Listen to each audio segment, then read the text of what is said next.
Tere taas tulemast Ortonoomi aiapäeviku lehele. Sel aastal oma ettekasvatust mina alustan hoopiski spargli saamisest. Tegelikult on tegemist hariliku aspariga ja kuna ta on kahekojaline taim, siis temal on emastaimed ja isastaimed. Ja see oks siin, mis mul siin õunapuu otsas ripub, muide sügisest saati, on emastaime oks. Siin küljes on need ilusad punased marjad. Ma jätsin need siia sellepärast, et minu aialiinud, tihased ja kõik muud sarnased tegelased sõid ära absoluutselt kõik seemned. Nad sõid ära minu vahaküpsuses maisi, moonikuprad, no kõik asjad on nad tühjaks söönud ja siis ma jätsin selle oksa ka siia. Ja ma mõtlesin, et nad ei söö neid marju ja loomulikult nad ei söö neid marju, sest need marjad on mürgised. Kuidas linnud neid asju teavad, seda mina ei tea, aga mitte midagi ei lähe raisku. Mul on plaanis endale maakoju ka rajada sparglipeenar ehk siis hariliku asparipeenar ja nüüd mul on siis lihtsalt hea võimalus võtta enda aias seemneid.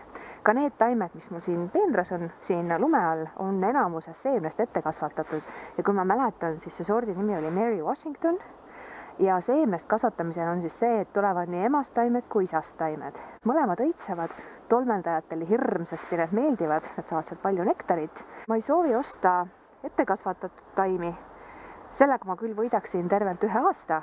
Ettekasvatatud taimed on enamasti paljundatud poekultuuris, selles mõttes nad on kindlasti saagikamad, kuna need valikud seal algmaterjali osas on kindlasti teadlikumalt tehtud.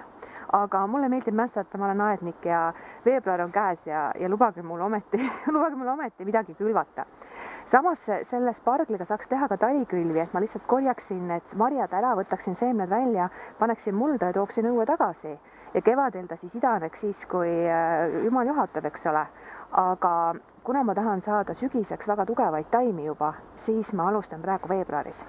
Nii et ma korjan siit neid marju ja siis ma viin nad tuppa, puhastan ära. Ja mis ma siin praegu teen, need marjad on nüüd ära sulanud kenasti. Ja ma nopin lihtsalt siit välja endale nii palju neid suuri musti ümmargusi seemneid, kui ma arvan, et ma tahan. No ma tahaks loota, et kuna need marjad on korjatud mu enda aiast, no ma tahaksid näha sellist ligi 100% idanevust. Marjasodi on siis see, mis siia salvräti peale jääb ja seemned ma siis ükshaaval panen idanema. Ja seekord ma ei külva neid otse mulda, kuigi seda võib teha.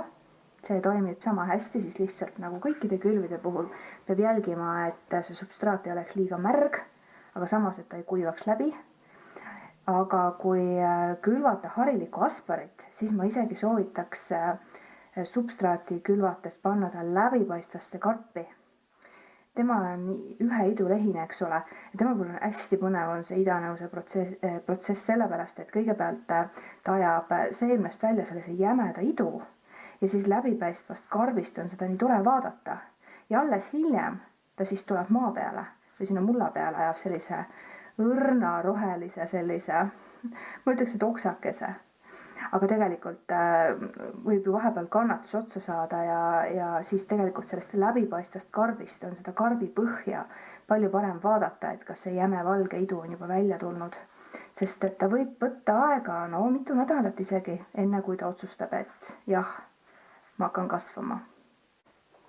Nii, ja nüüd ei ole mitte midagi muud, kui mul on siin, ma tegin kraaniveega märjaks selle salvräti ja panen ta krippkotti, see on nagu läbipaistev ja mul on hästi mõnus seda siis nagu jälgida, et kui nad idanema hakkavad. Kui nad oma valge idu välja ajavad ja uskuge mind, seda valget idu ei ole võimalik mitte märgata, sest suhteliselt suurest seemnest tuleb veel jämedam valge idu välja, siis ma panen nad ilusti ükshaaval topsidesse. Sellepärast, et enne kasvukohale istutamist ma enam seda juurt häirida ei taha. Siin tulevad sellised natuke suuremad elektriku pintsetid hästi abiks. Ja ma proovin nad panna siia enam-vähem hajuselt, et see on nüüd küll koht, kus mingit reeglit ei ole ja valesti midagi teha ei saa. Ja siis kõige tähtsam. Me küll arvame, et me mäletame kõiki asju, mis me teeme, eks ole, külvame, korjame seemneid. Aga kirjutame siis peale, et see on harilik aspar ja praegu on veebruar. Aastaarv on enam-vähem sama, see peaks sobima. Ja ma viin ta siis kamina juurde, et idanemiseks tema valgust ei vaja, aga vajab nüüd soojust. Soojus aitab tal siis kiiremini sellisest talvisest soikeseisundist välja tulla ja mida ma siit otsima hakkan igapäevaselt, on siis see valge idu. soojas hoidmine tegelikult mõjus nendele seemnetele nii hästi, et nädala jooksul olid juba nendes mustades kestades olid nagu augud sees, et oli näha, et midagi siit kindlasti tuleb. Ja kuskil 10 päevaga oli esimestel ka see valge ots juba väljas, see iduots. Praegu on mööda läinud kuskil 2 nädalat ja tegelikult on ka suhteliselt viimane aeg need suuremad idanenud seemned siis mulda ümber tõsta. Et siin paari päeva jooksul on kõik väga kiiresti sujunud, neil on isegi tulnud osadel juba see roheline kasv ka välja. Ega siin midagi keerulist ei ole, siin on mul valmis pandud substraat. Ma segasin selle kokku enda tehtud kompostist, mille ma kuumutasin eelmine suvi musta koti sees päikse käes korraga läbi, et siin ei tohiks väga palju midagi paha sees olla. Näiteks mingisuguseid seemneid, mis on mul komposterisse ehk sattunud. Ja siis siin on lehekõdu ja natukene panin turvast ka, et oleks natuke kergem. Et kindlasti see segu siin on natukene rammusam kui tavaline külvi või siis pikeerimise muld. Ja ega muud ei olegi, nüüd tuleb lihtsalt piisavalt sügav auk selle puupulgaga ette teha, et see juur saaks siia ilusti sisse minna sirgelt, aga nii, et tal ei oleks mingisugust nagu pinget ega midagi, et nad tegelikult on üsna õrnad ja kindlasti ei tohiks neile nüüd jõuga siit külje pealt peale vajutada, sest nad võivad murduda ja see neile ei meeldi. Ja siit samamoodi, praegu mul on 6 auku see, mis ma ette valmistasin. Ma panen iga taime eraldi kassetti, sellepärast, et siis lõplikule kasvukohale istutamisel on neil hästi mõnus seda nagu taluda, seda kasvukohale istutamist, sest ma ei tea täpselt, millal ma seda teen, sest see koht, kus nad lõpuks lähevad, see ei ole veel päris valmis. See on valmis minu peas, aga reaalne teostus on alles tulemas. Nii, vaatame samamoodi. Siin ei ole mitte midagi keerulist, lihtsalt peab õrnalt toimetama ja ei tohi neid ära lõhkuda, sest siis nad ei lähe tegelikult kasvama.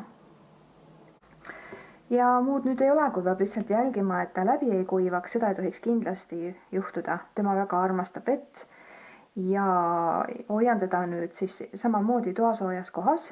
Ja kuna praegu on märts ja loomulikku valgust veel päikesest nii palju ei tule, et ta saaks normaalselt kasvada, siis ma panen talle ka kasvulambi praegu.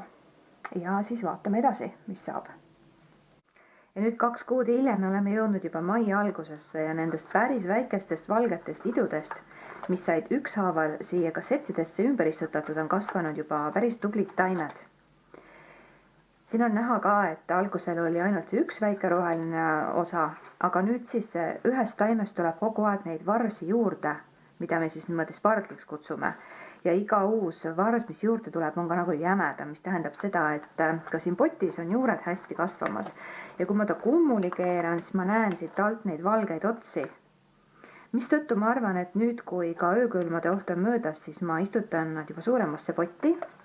Ja kuna see lõplik kasvukoht, kuhu ma nad siis tahan 10 aastaks kasvama panna, ei ole veel valmis ja ma arvan, et ma teen seda alles sügisel, siis suuremasse potti ümber istutamine on igati mõistlik tegu. Aga teen seda siis natuke hiljem, siis kui mul aega on ja siis kui enam ei ole ka öökülma ohtu, sest siis ma enam toas neid pidada ei tahaks. Nii et see on kindlasti üks tore väike projektike, mida ette võtta, see on kõigile tehtav, jõukohane. Et minu jaoks oli see selline väike ettevõtmine, millega siis oma meelt varakevadel lahutada.